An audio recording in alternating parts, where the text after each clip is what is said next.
interesting to talk about is possibly like, I know it's called like the algorithm is what everyone calls it. And Right. so whenever you want to like go viral, the algorithm likes you. It recently actually came out on TikTok that there's a point system or whatever. That's what everyone thought it was. Okay. But like I think a couple of days ago it came out that someone manually picks the videos that go viral. And if you're already viral on other platforms, so it's called heating up. So they select videos or content Right, to right, heat right. up that is going to go viral. And that And is you're what, saying this is somebody actually picking these? there's a manual intervention that picks what's going to go viral is what I was hearing about. I don't know if that's the truth because obviously it isn't like TikTok's going to be like, hi, I'm TikTok This and I is- agree to this. Right, yeah. And I mean, it isn't like TikTok officially agreed to like the point system either. Like if you get so many likes, likes to view ratio or completion. I know personally one of my videos like had a 80% like full completion, like Okay. watch it to completion. But then it still got stuck at 200 views. So mine just recently did that too. So we've posted about 6, and we've tried to stay consistent. We've looked at the numbers. Our first 3 were set. We got capped at 853, 406, and 405. The next 3 sets were literally capped at almost at the same exact numbers: 235, 220, and 206. Yep. And I don't understand how it would stop being pushed out, I guess. And I mean, in addition to that, if you like go click on the analytics link, Right. it'll show you like the percent completion. If you on YouTube, I think if someone watches all the way to the end and it's 15% of your audience watches the whole content, that is good. Okay. And I had a video of me just being cutesy in a New Year's Eve dress, and it got like I think an 80% completion rate from start to finish. Okay. And it got like a lot of likes, and then it stopped at like 205 or something or 206. And I was just like, and then TikTok was like, well, don't you want to pay us to promote it? Yeah. And I was like, Yeah, that's where. So it's funny that you brought that up. That's new too, or they just released that because we were on Facebook today, and one of our pages got access to quote unquote some new features, of what they said, and it sounds exactly what you're saying TikTok does, but it sounds very automated. It says creators who post quality and consistent content will get a boost in exposure on their visibility. And it said increase in visibility will allow for you to have a broader reach and audience as long as you're posting consistently and quality content. So is that like the same thing? Is it where they're just letting you people? No, TikTok was like, give us money. Whereas Facebook is like, here, have money to me. And Facebook's like, please post stuff. I will give you money. Right. And Facebook like gives me the little notifications that pop up like, hey, you've increased visibility for 21 days straight, which means like I consistently posted high quality content that has gotten good interactions. Whereas TikTok's like, well, if you want people to see this and it is good content and we agree it's good content, give us money. Okay. And or like someone manually goes in and picks what's going to go. Right. In this case, I guess I'm giving someone money or incentive to make my content go viral. Which would explain why you're capped out at such an. Okay, that makes more sense because we were just last week. We're talking to a lot of people about viral content and creating those pieces of content, and I was trying to lean more into saying that it is more easier said than done because a lot of people want to produce fake and bad content. Like they're not really passionate about what they're talking about, or they're just kind of coming up with ideas that they think are like hooks or attractive on like the platform. And I feel like some of them work. Like those are the entertainment reels that you see people like doing pranks and whatnot. But we had our first reel that we did, and it was talking about opiates, and it got 2.5 million views on Facebook within a month. It's still growing every day, and the number originally hit 1.9, and then we're at 2.5 now. But it talked about drugs, so I'm very curious if you have any input on, like, I guess I'm assuming the technology is getting so good where it's listening to the stuff that the videos are saying, and the ones that maybe are talking about very touchy subjects like opiates. I know, are they like pushing them? So I mean, I'm a girl. I'm on girl TikTok, Right. and there is you're not allowed to say anything sexual or drug related or a lot of different things, and so a lot of girls have been using the term mascara to cover up for something else. Really? Like Okay. I had mascara when I was 14, and Got it. stuff like that. Because if you say those certain things, you will get flagged. And I worked in voice to text. open source voice to text now is so amazing with all the accents and everything. So anything you do is immediately transcribed, and that's an additional piece of data that's used in the algorithm. Is that what allows for AI and those tools that I see that if you're saying like a cuss word in a movie and they can literally reprogram your face to say a whole different word? That's a deep fake. So that is that's a convolutional neural network that will take images of you and change the way your mouth moves. They call them deep fakes. I've heard that before. Yeah. And that's changing like the face, and then of course it's super easy to have audio to make you sound like someone else. Right. Now, so that's not even a problem. It's just getting to the point where it's like, I don't know if you saw this, but there was a video clip of the Queen of England in the middle of the pandemic. And she was saying some really outrageous things and then did a backflip, and they put it on the BBC. And then afterwards, the Queen every Christmas is supposed to give her little like speech. Yeah. That's what they had for her instead. And then at the end, they're like, you should like really pay attention to what you're watching and think about it critically and don't just accept it. Because the BBC with a deep fake of the Queen, like that's and it was intentional. So, oh gosh, yeah. And it was with the subtext of, after 30 minutes, like at the beginning, it seemed really like, Merry Christmas, I'm the Queen, normal. Okay, I don't want to get conspiracy theorists here, but then do you think they may already be trying that with multiple areas of the news where it's like these aren't actually even happening? It's just already Have made. You seen, there's a clip on YouTube somewhere where they took newscasters from like all the local news and they lip synced it to the same exact message. To point out the fact that almost all local news is owned by the same company. Yeah. I don't know. I don't consume local news. I consume other sources that are, different. But I like to think what I'm consuming isn't tainted, but I'm sure it is. And it's probably coming from my own echo chamber reinforcing what I think and believe. And I know a lot of people are always shocked because they're like, conservatives versus liberals and all that, and they're like, and I was like, it's okay to be around someone with a different opinion. You don't have to, disagree as long as you're respectful. Yes. And 100%. Everyone's like, and I'm like, someone could be completely opposing me, but that's okay. So that as long as they're not sitting here and saying you have to think this way, we can't communicate. So you can have an interaction with someone and be like, I don't agree with you, but I like you as a human. Yeah, totally. And I mean, like, as long as they're not, like, insulting, like, the very core of who I am, like, I don't like women. I'm like, well, I'm sorry, I'm a woman. I don't know what to tell you. You're like, that's a little tough one. I could change that. Can you talk a little bit? You said echo chamber, or what was the phrase that you said? I think of it as an echo chamber. So what I'm hearing, and I would love for you to go into detail about this, because that is a big part of the technology that exists that I don't think people understand as to why I see this content. Why does this keep popping up? Oh, it's listening to me, this and that. And I've suggested or gone as far when the net neutrality thing was kind of removed that I'm sure advertisers or big media companies are targeting and advertising by IP addresses now. Oh, definitely. There's That's like a way. no-brainer. Yeah, there's like no way there's not. Well, the funny thing is that people were noticing that the phones were listening to them with ads popping up, right? The thing that I noticed 2 years ago when that happened was that those ads were now popping up on my significant other's phone. And I had never used her phone for any of the things that I was searching. Literally, I think I was searching something very specific. I can't remember what it was. And an exact ad popped up on her phone. Yes, it's definitely listening. The thing you don't realize is even if you don't like something, like if you watch something all the way to the end, it notices. And that's what I want you to talk about, is how people are influencing their echo chamber without realizing it, because that's why we see what we see, right? Mm-hmm.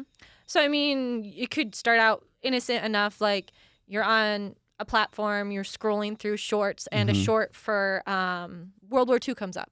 You watch it all the way to the end. Right. And then, like, you scroll to the next thing, and then it's like, oh, here's another World War II thing. And you're like, oh, this is really interesting. And then all of a sudden, like, Hitler and Nazi stuff is coming up on your phone because, oh, you like World War II. Oh, like, it's not that much of a jump. And then all of a sudden, they have people saying their ideologies, and you're still listening, and you're watching it all the way to the end. And it isn't like they're just going to constantly shower you with that. It's like, oh, 1 out of 100, and then all of a sudden 2, 3, 4, and then half of your feed is like that. And you don't realize it, but it slowly moves your content in that way. And so when you're watching things, even if you're not liking, just watching all the way to the end, or if you leave it open on something and it just keeps rewatching the clip and you walk away and you don't think about it, that's counting on there. I mean, at some point they realize you're not actually watching, but it, puts you into a space. To the point where some creators are calling it out like, hi, if you saw my video, you're in girl clips now.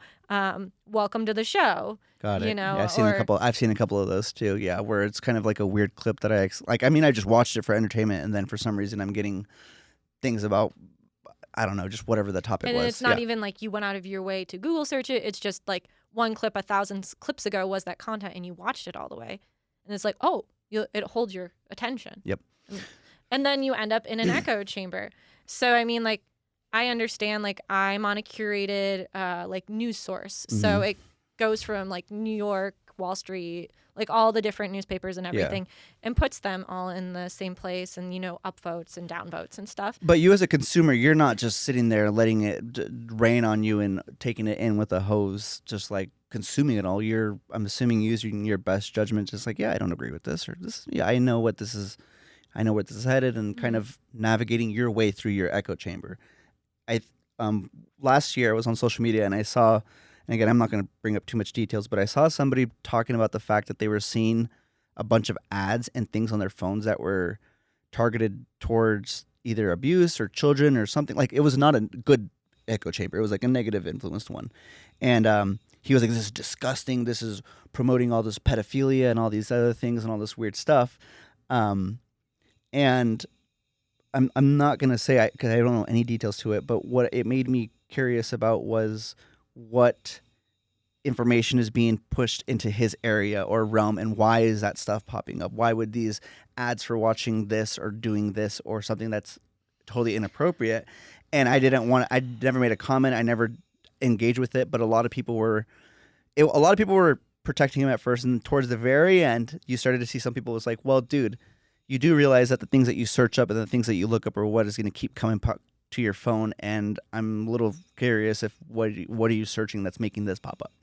Have you seen anything like that online or anything? I mean, first off, you have to understand that most of what is behind this and selecting it, right? Hopefully, I mean, in some cases, as we previously highlighted, it was a human and it's manual, right? But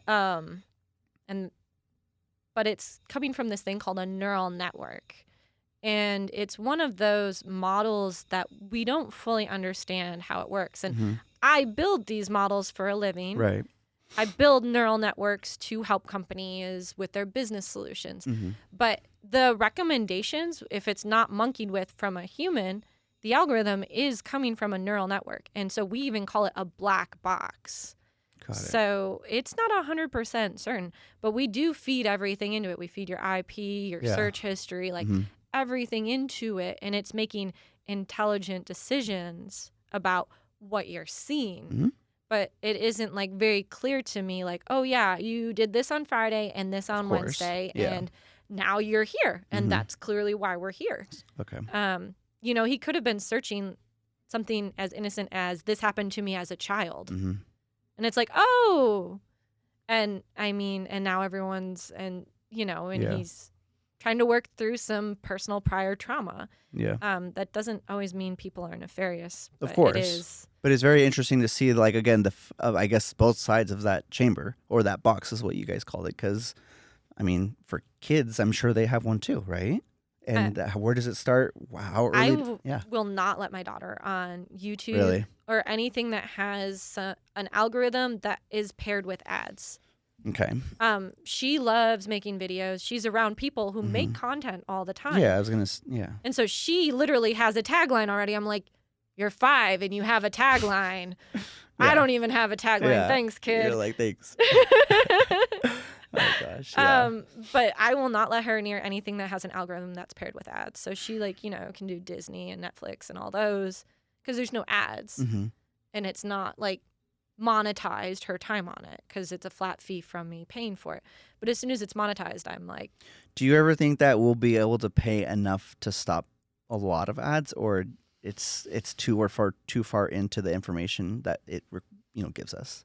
Because obviously Disney, you can pay for a non-ad version, Hulu non-ad, YouTube non-ad, but do you really think that's gonna push us through to a non-ad world ever? I mean, cable started out without ads. That's why you paid for cable, is so you didn't have ads, because the local channels, they would have ads, and cable started out without it. And then slowly, just one commercial, just this, just that.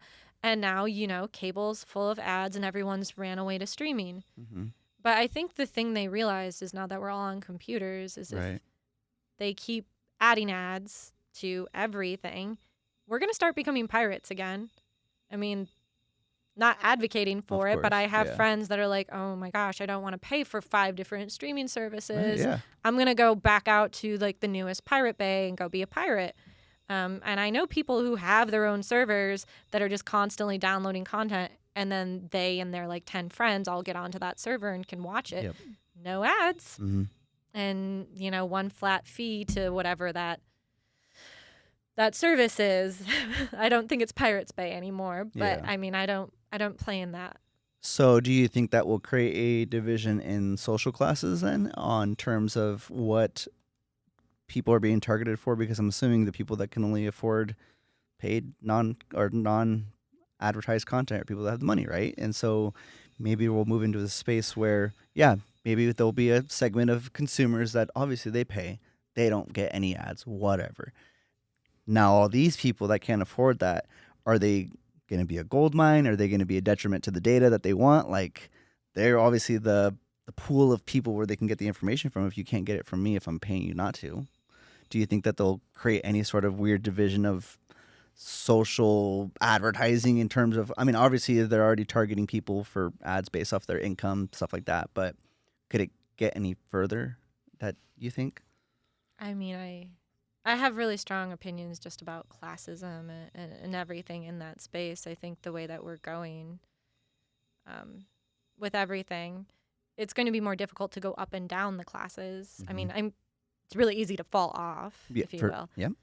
But like to climb up is difficult, and I think we're in one of the last eras where you can have upward mobility or significant upward mobility. And is that because of people are way too influenced at this point by what we're seeing, or because we've lost the ability to realize what is not real and is real?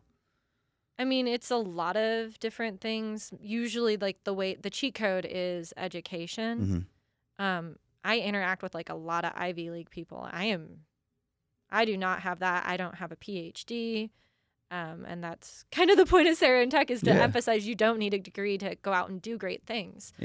But the door for education and to get in is kind of changing, and money is becoming a key component. Right. As well as the fact, yes, what we're feeding and consuming, the algorithm for certain platforms is purposely pushing dumbed down content.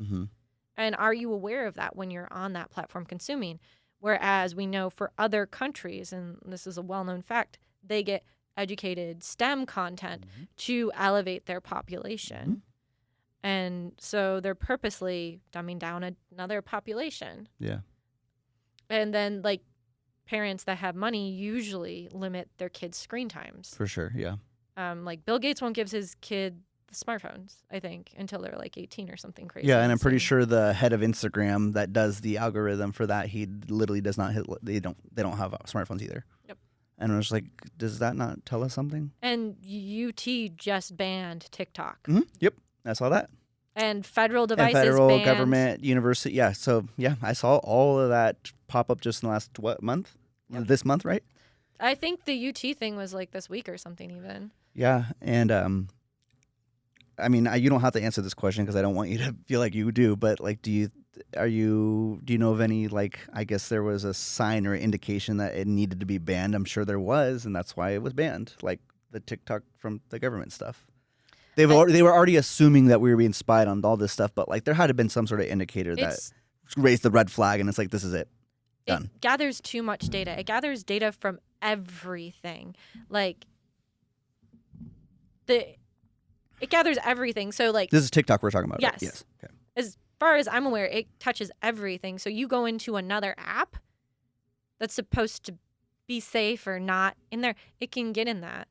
Yeah. And so it's scary. And that's why they banned it, because there's too many. Well, I mean, okay, so you're a yeah. federal employee. You have a government phone. It's, you're going to go. I used to work in Nuke. Okay, so I had a security clearance. You get a government phone. Oh, well, I'm going to put this app on it, TikTok. TikTok's always listening. Like, you can choose to not allow stuff, but like it's still always listening and gathering that data. And do you really want a foreign country having access to that type of information? Or instant access. Yeah, and like it's looking at your emails. It's looking at everything. And that's kind of what you're agreeing to. Like, people call it malware. I mean, is it in the terms and conditions? Obviously, you're not blaming everybody. But yeah, but like that's like... Yeah. But who sits and reads them? Yeah. No, I understand that. That's for sure. I mean, I don't, and I'm not gonna act like I do, because I didn't know any of that, and I'm assuming it probably is in the terms and conditions. With that being said, though, I guess, can you remind me if ByteDance, the owner of TikTok, they're not Chinese owned anymore? I thought, right? Or I thought Walmart or somebody had bought a portion of TikTok, otherwise it was going to get removed from the U.S. I am not aware. It sounds like you're more educated on that than I am. So then that's why I'm just so confused in terms of, from the last piece of data I heard about TikTok, it was going to get removed from the United States completely unless it was American owned or it was ours. And I thought the Walton family or Walmart was one of the people that were up for grabs, and I heard they either did or didn't get it. That is why it's not gone from the U.S. And then with it leading into that, and if somebody did get it, then it's almost making me wonder if it just, did exactly what everyone assumed it was. Even though we bought it and we owned it, it's still collecting all this data. And we found out a little bit later than we wanted to. And now that we're all addicted. Yeah, it's kind of it's a little. We're all addicted to Walmart, and they don't treat their employees well. Like, and they're generally a drain on the government. Like, most of them are on welfare or something like that. Because they don't get paid enough. Correct. Yeah.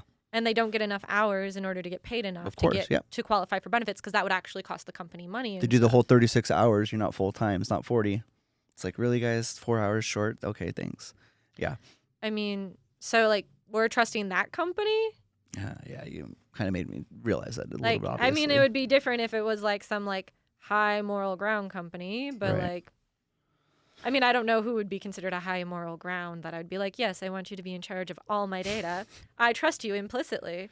Yeah, it's a little hard nowadays to even think about that. And I mean, one thing to apply the technology to, I mean, my industry and the podcast stuff that I do, is that Spotify actually just recently announced that they are opening and testing free studios in Germany and Europe, free podcast studios. Okay.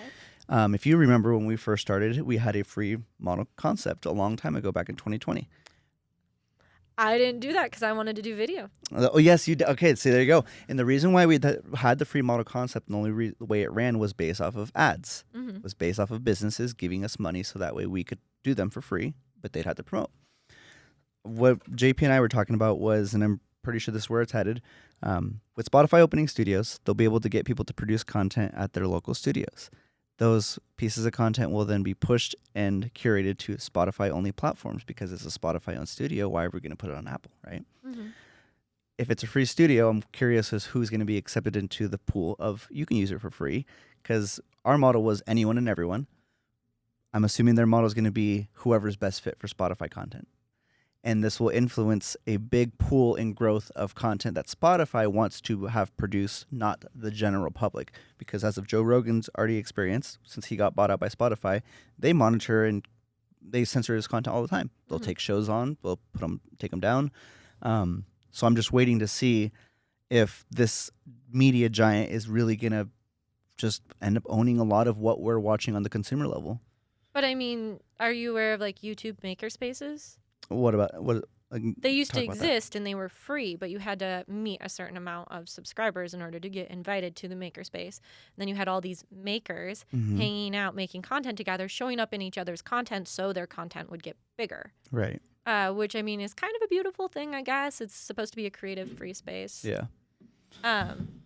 But it probably is going to be the same way. It's because they need content, and right now they're not making, like, they're not getting enough content on their platform, so they're going to open this up, get a bunch of content being made that's Spotify only, then shut it down because There are no more YouTube maker spaces. I actually didn't know about the YouTube thing.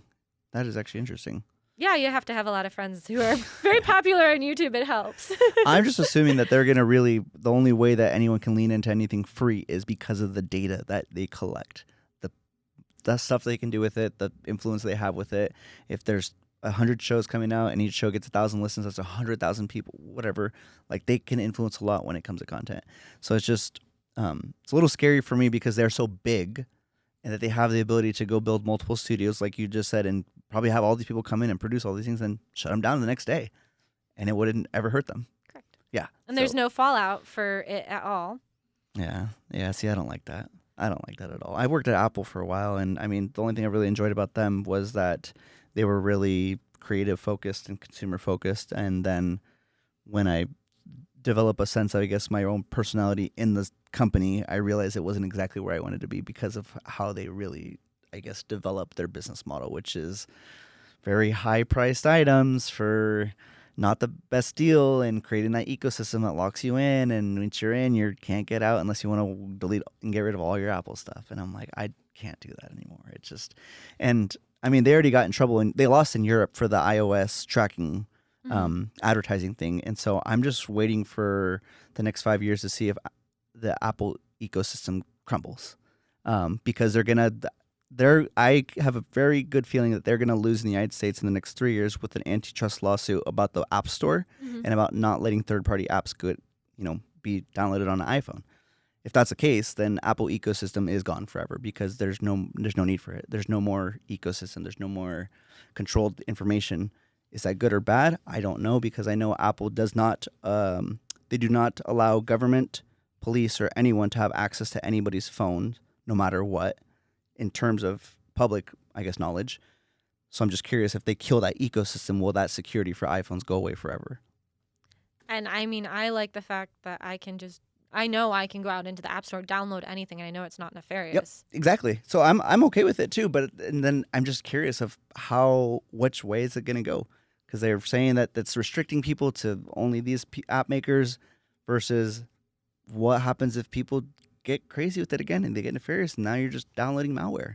And the part that I don't like about the iPhone is all my pictures on there. Mm-hmm. You can't take them off. Like, even if you hook it up to like an external and you try to pull it off, it's like it's got a stranglehold. I'm like, I took those pictures. That's Don't get me started on iCloud, because I learned and studied it a lot, and I didn't like how it functioned, especially when people end up passing away. It does a really weird, creepy data thing. Yeah. I mean, you can set someone to take over your account. Now you can. They didn't do it before, and that's when I was working at the store. If somebody came in and their loved one was passed away, we needed to get a piece of paper, death certificate, purchase receipt, the contract for the AT&T carrier, all these little pieces. Even though we saw the IDs, everything matched up, the Apple IDs were the same, they're part of the same family, they wouldn't let us do it. Now you have to preset it, and if somebody passes away, you can still apply for it, and it's a lot less harder to do that. But Apple keeps their stuff on lockdown, and I don't know why. If it's because they really are trying to protect the consumer, or if they are doing their own, data building, or I guess pooling of information for them to be able to create better services and products. I mean, as a data scientist, the thing that I know is most valuable for a company is their data. Mm-hmm. I was at the biggest voice to text company, not biggest, but they had the biggest amount of data, and that's what made them the most valuable, and other companies would want to acquire them for that. And so having the most data is more valuable than anything, because you can't replace it. Right. You can't remake it. You can't. And you can say a lot of things about someone. I remember digging into the guts of, I think it was Google, and I had my socioeconomic class that it was assuming, and a bunch of other things, because someone passed a law that they had to make it publicly available. And so your age and stuff, and it was in age classes and stuff. And it wasn't I picked from a drop-down menu, this is my age and my birth date. They didn't have that at that time. It also had my socioeconomic class that I grew up in, but not the one that I was currently residing in, because obviously I still behave the way I grew up. Oops. Sorry. Yeah. No, I hear that. But it's kind of weird what you can tell about someone. And I mean, you give me 5 pieces of information and I can tell you within 90% certainty if you're going to commit fraud. Now you're like, what? I'm not telling you that part, but like I've created cutting edge models to predict if someone's going to commit fraud based on 5 pieces of information. We take those 5 pieces of information and it explodes out to like 170 measurements. You don't realize it. You don't realize what I can do with 5 pieces. Right. And then I say, oh yeah, they are, or no, they're not, with like very high accuracy. So you don't realize what can be, this is just my name and my email. Do you know how much I can tell about you from your name and your email? Yeah. How many measurements that is? Yeah. So do you suggest people use those softwares that say clear all your data off of the internet? And what is that like? I don't know about that, but I really like the Apple feature that says hide my email. Because they do randomized email generators with like a key, and then it just forwards that to your actual email. So Correct. They don't ever put out a real Apple or real email, right? Correct. Yeah. I've noticed that there are there's websites that you can go get a fake email and send an email from there, and you can't really do anything much more than that. But it always connects back to something, I feel like. It's like crypto. You can make as many wallets as you want, but you could kind of always trace it back to... Let's not talk about crypto. I know. I won't go there, but that's what it reminds me of. It's just the tech and the data that... I met the founder of Celsius in person, shook hands with him. I had money on the platform. Like, don't get me started about crypto. Yeah, no, the Celsius thing and the whole Binance and... And I had money in BlockFi, so... I did not, and I'm glad I didn't. So I pulled it out. But before everything, but yeah, no, I try to tell people, my little siblings at least, and people that I interact with, that like you definitely can't stay closed-minded to the new innovations and new technologies that come out. Like you really can't. Whether you're going to invest in crypto, AI, becoming a producer or content creator, it doesn't really matter which one you pick. They're all going to be a part of your life eventually, is what I try to tell people. And I try to just kind of promote that being so close-minded, or I guess against innovation and development and change, is a very dangerous spot to be in, because when you wake up one day and you're like, what the heck happened? That's because you just didn't pay attention. It's not like we're hiding the AI that's out there. We're not, like you said, this technology has been around forever. So the technology that does the algorithm and selecting has been around since the 1950s. We just weren't using it, and we didn't have computers that were big enough and enough data to do something with it. But the mathematical equations and everything all this is based on, 1950s. All the same, yeah. Like, Grandma was a teenager back then. Like, right. It's just, we just started using it. Do you have any suggestions on how people can get in, I guess, just stop being so scared of looking into what it is that you do, technology in general, all these tools that are out there? Like, obviously, we don't want to flood everybody and say, go just do go watch YouTube all day, but there has to be some place that people have to start if they're too afraid to even consider learning about this stuff. I mean, I just try to stay off of platforms that are ad-based for my time, my visual. If I'm paying a fee to be on a platform and there's no ads, I'm like, oh, okay, I don't need to think, like, whatever. You don't need to think twice about it. You do to a certain extent, but you don't, because you're paying to be there. Yeah. But you're like, oh, it's free. I'm on here and it's entertaining.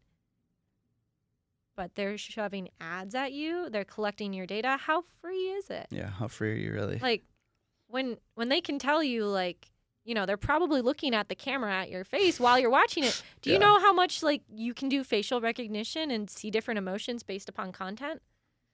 Yeah, to know what content to show you more of, because you showed a micro reaction that said you liked that content? Everyone's just going to start watching content still face. I mean, all you have to do is get a sticky note and put it over the camera. Well, there you go. Okay, so staying off of ad-based platforms and sticky note over cameras. That's a good start. I think that's a good place for everyone to start, because I again, it freaks me out too to think about it a little bit. I do have my base knowledge of tech, but I don't ever want to not pay attention and then just be like out of the blue and be like the people that are like, how do you use the internet? That's just embarrassing at that point. So have you been paying attention to, like, Gen Z's language? In terms of what, like the verboseness of it, like, there's so much of it and so many different words and... Oh, yeah. Yeah, it's like a whole different speaking style. I'm like, what did you just say? But I feel like when I was a kid, like, we were saying, like, what's up? And, like, it wasn't too far from the way adults were talking. But now there are just so many degrees. And I'm like, I was even talking to someone, I'm like, oh, I look so snatched. And they're like, what did you say? They're like, it's funny that you picked that word because I think I was actually one of the people too. It was like a couple years back. I don't know. I remember hearing a girl say that. And I was like, wait, what'd you say? She's like, did you never hear that? I was like, never mind. And I just ignored it. I was like, I heard what she said, but I guess I haven't heard it in so long that it just feels weird now to hear that. I'm trying to think of a word that people say. Liddy. There, stop. No, it's lit. Like, what? What? No. Oh, the TikTok I've been seeing is that there's a realtor going around and saying selling a house to a Gen Z, and they go, "Oh, this house is so fire." Or they say something I can't remember what it is. It made me laugh so hard, and I was like, I could not handle that. But was our language that different when we were younger? I don't think it was, but I think we're being biased because I felt like we talked pretty normal, and most of the slang words were "what's up" or "chillin'" or that's all I can think of. And everyone comes up with all these fire and lit and other words that I don't understand. I mean, there's channels devoted to being like, this is this word and this is what it means. No, I can't. And nope. I'm just like, all right. Well, I would say that it's probably influenced just because people are they're trying to have more fun with what we've been doing for so long, and I guess you just think that it's cool to make your own words. I don't know. Like I really can't put a pin on why people would want to change how we communicate like that. I think it's a personality thing. Do you think it's because we were like so isolated during the pandemic that people were interacting like remotely, and that's kind of where the language changed so much because we were so isolated for what, like 2 years? That is actually and a then really we all good came point. back, and now we're like, what are you saying? And like all these conversations probably happened in Discords and private forums. Yeah, and actually that you just said that kind of made me realize the change of content and the influence of, I guess, more diverse stuff, because I think people were able to connect on a farther spectrum, seeing people all across the world, and it's like, oh, okay, well, that's going to change how I do this. And now you start to talk like this, you start to say these things, you start to act this way, and now oh, this is what it is. This is what I was thinking of. In China, I can't remember the type of content it's called, but it's when you watch people eat. I don't know if you've seen this recently, but there's apparently a big pandemic with creators where people are literally dying or getting health problems because they're sitting on YouTube for hours on end eating very unhealthy foods just for people to watch them eat because it's blowing up in China. And now kids are doing it here in the United States, and they're on TikTok or they're on YouTube. They're eating cheeseburgers, hamburgers, and like 40 pounds worth of food because it's a new trend that people like to watch.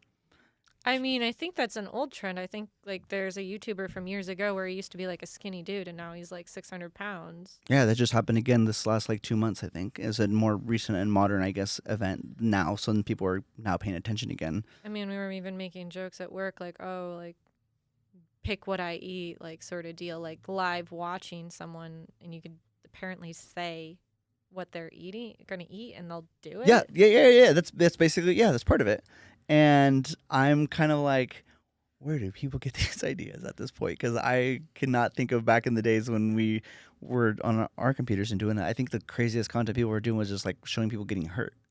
I mean, yeah, or like doing prank stuff. The weirdest thing is like, is it called EMSR? AMSR, yeah. No, I can't handle that stuff either. And it's like, what? Why?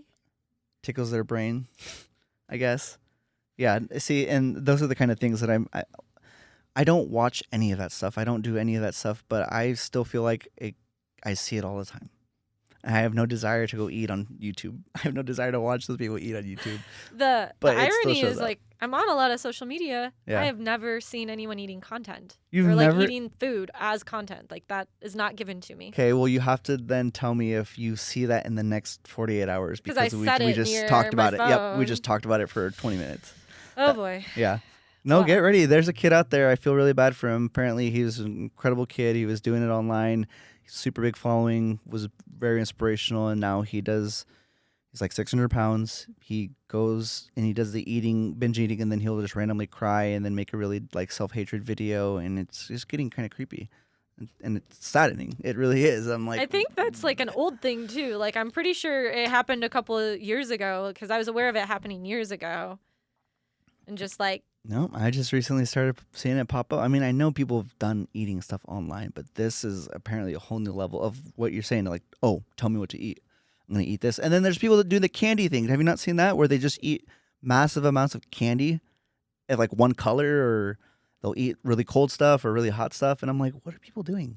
Like, is this really what we're doing for entertainment nowadays? Is just eating food and watching people do it? You've not seen any of that? No. Yep. I mean, I make workout videos like on some of my clips that I think it knows that I don't want to see. No, and I think I just hang around with my siblings too much because there's literally I don't watch that stuff, but I see a ton of it. And I will never actively go out and watch it. Now, my question is, how did the algorithm decide like they were the person to send them eating videos? Like, what did they do to have that? And then that goes back to the black box and the echo chamber and how, and it knows not to send me it, but like, I'm guessing it's because I have a crap load of workout videos, but like, really, is that the real reason? We'll test the theory. If it pops up, and then if you see one thing in the next 48 hours, that would be very interesting. And it'd be very, I don't know what I would say, honestly. You literally just said you've never seen it. Doesn't pop up. So we'll see. I don't know. We'll see what happens, because that would freak me out a little bit.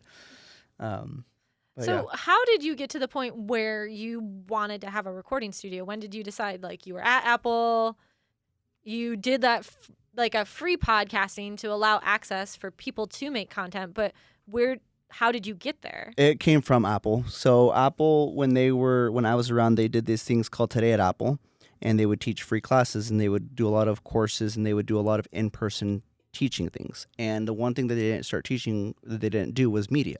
They didn't do podcasting. They didn't do anything focused on media or whatever. They were helping people make apps. They were helping people draw on iPads, code, all sorts of stuff. But media was out of the box. Mm-hmm. So what I noticed was that, and I asked them, I was like, hey, I'd love to teach maybe something about how to upload a podcast. Like, because I was trying to start my own. So I was working with Apple Podcasts, learning all the little tools. And it was really hard to learn back then because there was just a really crappy interface. And they were like, yeah, no, we don't really have a need for teaching people how to do podcasts. And I was like, oh, okay, that's interesting. That was in 2018. I stayed there for 2019, 2020, nothing ever happened. And then 2020, there was a big update to the Apple Podcast platform. And they say, hey, we're leaning more into creator content stuff, and we want to start seeing if people want to build a subscriber base, and they want to do all these things. And so Apple released a bunch of features about podcasting, subscribers, counts. They started competing with Spotify, basically. And at that point in time, I was already looking for something new to do.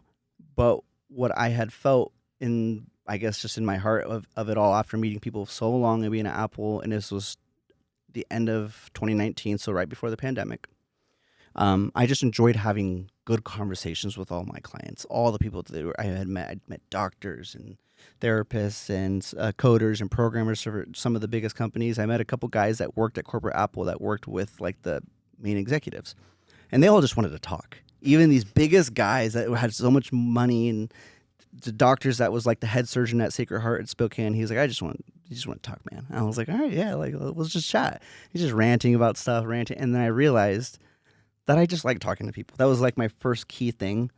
Fast forward to make it all connect. When I was leaving Apple and looking for something to do, I got an opportunity to set up a studio for me to record in. And I'm going to be very sparse on the details because it's a whole different story for how things actually happened. I got the opportunity to do a studio, and when I started to interview people, they just started saying, hey, I just want to do this too. I just want to do this too. I just want to do. I'm like, okay. At this point, everybody just wants to have a conversation, and it really started to lead me more into just producing for others. But where I connected the technology to what I had was I started to realize how much data I was putting out there in terms of SEO, all these stories, all these messages, and all this stuff. And I was like, there has to be a bigger piece to like what it is that I'm doing. And what I started to research and started to find out is that there's no podcast advertising platform. There's no set and well-developed podcast advertising tools just yet. There's no production main platforms that are distributing to specific platforms. And there's just a big battle between Spotify, Apple, and Amazon on who has the most content. Mm-hmm. Amazon bought Wandery for like $30 million, which is literally a small podcast studio. Google did the same thing.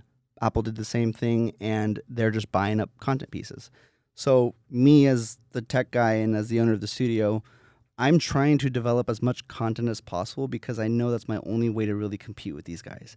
Is that if I don't produce at a mass scale and we just try to stick to our guns and just produce good low end content, I guess, they're just going to consume it all. They're going to take it. They're going to use it on their platforms, and we're really just feeding them. Feeding the beast. Yeah, and I don't. When I realized that was what we were doing, is when I wanted to start develop my own stuff, and that's what's leading me to the next phase of business, which is trying to develop a own our own ecosystem of podcast production. So then that way, yes, I'm not saying I have the right or the right to do that on my own, but that's what I want to do. I want to be able to have my own piece of it. Don't have any plans on what to do with the data yet, but I know that if it's in my hands, or I guess it's coming towards me, I can see from a mile away if Apple's going to knock on my door and they're like, "Hey, we want all of that. We want it all." And what are you going to do? I know someone who knows a thing or two about data. Yeah. So it's kind of like that's my move right now, is that I would love to help people, get more info out there, get more data out there, because the more data that's out there is going to influence a lot of these black boxes on people. People that are not watching content that doesn't help them are going to get stuck in that box. And if I can do anything about it, it would be putting more content in multiple places for people to expand that box or break out of it. Can I control that? No. But can I slightly influence it by producing content? Yeah, I think so. And that's why we're trying to get more into technology about the AI that we do, editing, producing it fast, putting it on multiple platforms, getting it where we can possibly, because that's the only way that I think we'll be able to compete with anybody in the future. It's just the data and the amount of information we can put out. Mm-hmm. I love that podcasters are teaching. You're talking about tech. We have people that talk about recovery. We have people that talk about finance, Lyme disease, all sorts of good, great stuff. And I would love to keep that going. I just don't know what the future looks like in terms of where we can put that information, because at the end of the day, I don't have to say. Spotify, Apple, Amazon, and Google still all have to say about what goes out. And I know this because we had one podcaster that got completely removed from every platform that we tried to put him on. I'm not going to say his name, won't talk about him specifically. He's here in Boise, but completely banned, shadow banned, everything, and he can't get on anything, which is scary. That's a scary place to be as a person, as an individual, and in online America. It's a very scary place to be. I mean, like, the idea that you could be pushed off of all social media and cease to exist, then, like...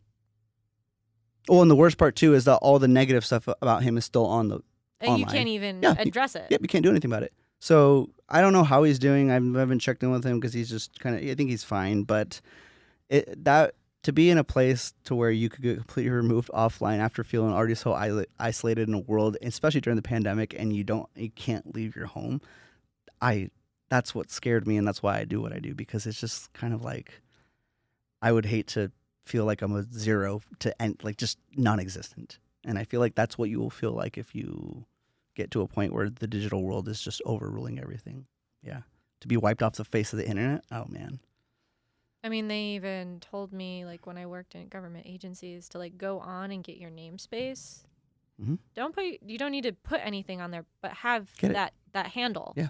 In case you do want it in the future, or to make sure someone else doesn't take it and pretend to be you. Mm-hmm. So I couldn't imagine being wiped off of everything. Like, that's... Well, hopefully Elon, or whether you agree with it, but with Twitter and Elon, hopefully he can try to get people to realize that you're going to get caught for what you say, but you can also say what you want. Like, you have to be held responsible for the things you say. And you should be able to say what you want, but again, you need to be responsible for what you just said. So if you're spewing and saying all this garbage and you're getting mad because you're getting in trouble for it, yeah, it's because you said that. You straight up said that this is not acceptable, or you didn't agree with something, and a lot of people don't like you now. What did you expect to happen? We gave you the freedom of speech. We gave you the platform. You said it, and now what? Like, I don't know what to tell you. But I don't know if that's a dangerous space to be in, because then some people don't have the ability or knowledge to be able to differentiate between what they should consume. And then that's where the influence again happens. And yeah. I mean, like, how do you feel about flat earthers? Do you think the earth is flat? I'm not going to answer that question. Because there are some people that genuinely believe the earth is flat. And then there are some people who are like, oh, yeah, the earth's flat. Totally. And so probably started out as I a don't joke. think the Earth's flat. That's all I'm going to say, but I won't go into... But people should be allowed to say that? I think people should be allowed to, I guess, express how they believe something may be, so then that way somebody like me, not that I'm going to make it my job or my mission to teach somebody that the Earth's not flat, but if I go out there and I've noticed that somebody's talking about that, I'll be like, oh, like, well, did you think about this? Or did you consider this? Or did you... And they'll be like, well, no, but... And then that's when they get into this whole area of like, okay, well, now that the information's out there and is at least implanted in their brain, maybe they change their mind eventually. And now they're a round earther believer. I don't know. A lot of those people get locked into those beliefs and they're like, I will fight you. And those are the people that I'm saying that are kind of a little bit more dangerous because they aren't able to navigate and figure out, hey, maybe I should really consider alternative or like all the pieces of information. But I mean, like, that's why they have like a standardized textbook. Like, this textbook is considered approved for public consumption by school-age children. And how long do you think that is going to last? And this is, I'll make sure we end it on this because we'll go on for hours on this part. Hold on. I'm like, my problem with what you just said is that I feel like we're entering, and we have already entered an era where scholarly and academic writers and those individuals are almost non-existent, or we don't care about them because people watch way too much stuff on social media, and they'll literally watch a guy that's wearing a scrub just because he called himself a Dr. Health on Instagram and that's his handle, and he's talking about how to clean your ear. They'll take his advice before they will go to the library and grab a book written by some of the world's most incredible doctors and say, this is how you clean your ear. Not even that. Google it. But okay. Their kids now, instead of Googling it, go on to the platforms with the clips on it. That's what I'm saying, and use that. And there's no curation of those results, whereas Google usually curates its results, has a little blurb at the top of, here's the official, and then like... That leads into the regulations of information and data, which is basically my biggest problem, is that in order to publish a book back in the days, you had accreditation, you had approval processes, you had to literally go through some of the biggest and hardest things to get a scholarly book into the universities. Now you can make a TikTok and a professor will even show it to a class. A student from the university will watch it and they'll use it to influence their decisions. I'm not saying all content's bad. There are some great pieces of content that people teach about health, people teach about things that are not very common in the general public. So if you're an individual looking for information on eczema and you're watching a lot of people on TikTok that are actually showing you what they do for treatment, that's great. But then again, that opens up the floodgates for what data is allowed and which ones are approved, so then that way there's not these doctors or these lawyers or these guys that are just talking about situational circumstances and giving information about that. And then for some reason this kid listened to this TikTok, tried the same exact thing, and it didn't work. And it's like, well, yeah, we could have Googled it, but when you Google police brutality, it pops up TikTok videos. Like, but usually those are curated on some level. Some level. I totally, and that's why I say there's that part of the good content that's out there, people that are doing justice. We trust Wikipedia, but it's technically free, and you could go out and edit Wikipedia to say anything you want. But they won't publish it if it's like ridiculous. They'll publish it, but chances are there are so many other people that are also authors on it that get a notification. They'll go in and edit it later that night. Yeah. And then eventually, if you keep making that edit, you'll get banned. Well, that's also why they didn't let people in academics quote Wikipedia, is because it's not a credible source. I mean, I have 17 peer-reviewed publications, and I have a book and stuff. Do I think anyone read my book on the spectral reflectance of coleoptera? Do you even know? Right. No, I don't think anyone actually read it, but you have to write a book in order to get a graduate degree. Mm-hmm. It's like the rule in academia. And then we write these things that aren't interesting. Like, do you want to go read 120 pages about coleoptera and spectroscopy? No. I mean, like, do I even want to go read my own book? No, I get your point. So, I mean, like, whereas, like, watching, like, me do a TikTok on it and explain it really quickly is probably way more interesting. And heck, I'd probably have a lot more fun making it, but they would not hand me a master's degree for it. No, they wouldn't. But do you think that they could I think this is kind of what Elon is kind of doing a little bit, is that has to be a way for us to be able to verify these identities on accounts and on platforms, so that people like you that do the scholarly articles, the graduate, to write those books. Like, I mean, we're using verification for just influence numbers. Like, there has to be a way to verify and. And I know someone who had a fake account made of them, and it had more followers than their real account. Yeah. And we flagged it and flagged it and flagged it and flagged it. Finally, after 6 months of flagging it constantly, it came down. My question, I guess, to you is, obviously you don't remember the 1800s, but in the 1800s, there were snake oil salesmen. And they would come around and say, here's this oil, here's this oil. You know, people would buy tonics that, you know, had things that would basically kill them if they took, you know, 2 teaspoons full of. If you took 1, you just end up really high, and it wouldn't actually get rid of the tuberculosis. Yeah. Now we have the Food and Drug Administration that regulates it. So if I go buy Tylenol, I know it is Tylenol. And if it isn't, someone is going to get in a lot of trouble. I don't want it to be like that, but like, I don't want to deal with a snake oil salesman out on the corner being like, bottle of blah, blah, blah. Like, you know, and then it makes my hair fall out and I die. Yeah. So I'm on the fence between regulation. I really am, because I don't know whether I'd rather live in a world where we're told what to do and what to say, or live in a world where it's all free and we need to develop the best judgment, you know, practices that we can.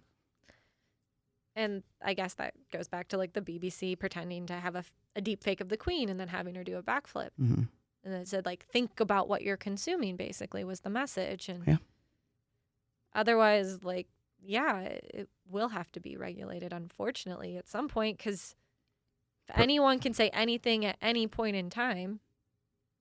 I mean, one of the first things, if you recall, when they opened the floodgates on Twitter, is that people went out and made fake accounts. And then they started, like, I remember, like, the Chiquita banana brand, went out and, like, started harassing people. Yep, and it had a lot of followers and everything that seemed legit. And so then Twitter lost brand endorsements, and brands were leaving the platform because it's not regulated. It's turning into 4chan. Yep. Yeah, and that's why I'm on the fence about it, because I don't know what I would prefer, really. And I don't want people to be regulated. I want people to protest and be able to say whatever they want to say. But, like, I also think, like, I have a right as, you know, like, I shouldn't feel threatened by someone and stuff like that, or blatant untruths. Yep. So where is that line? Because each person has a different line. And how do you regulate it? And because there's obviously, like, all the way over there is black and all the way over here is white, but, like, in the middle is gray, and we want the line somewhere in the middle. Yeah.